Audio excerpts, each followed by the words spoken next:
Hello. हा कोण? अजी पप्पा गण्या बोलत आहो. हा बोल ना बे. मला एका गुंड्याने किडनॅप केलं ना पप्पा. तर त्यानं तुम्हाला फोन लावून म्हणायला लावलं का 2-3 लाख रुपये द्या आणि आपल्या पोराला न्या म्हणून. तर तुम्हाजवळ 2-3 लाख रुपये असतील तर याला फेकून मारा बरं. अरे बापरे, तर तो गुंडा आहे का तुझ्याजवळ?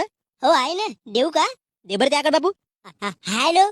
सर तुम्हाला तुमचा पोरगा पाहिजे असेल. अरे गुंड्या भाऊ, मी तुला 2 लाखाच्या जागी 4 लाख देतो. मी जमला 4 लाख रुपये देतो म्हणे. पण गुंडा भाऊ, एक अट आहे म्हणलो. तुमच्या सप्या अटी मला मान्य आहेत. हा तर एक काम करा, पाजवलेली सुरी घेऊन त्याच्या कपारावर फिरवा आणि तसाही नसेल जमत तर त्याला चुंगडीमध्ये बेंडून नालीमध्ये फेका. अजी पप्पा काऊन जी? अबे भोंगाड्या, तुला 2-3 लाख रुपये देऊन वाचवण्यापेक्षा 2-4 लाखात तुझा कार्यक्रम गेलेला बरा ना बे.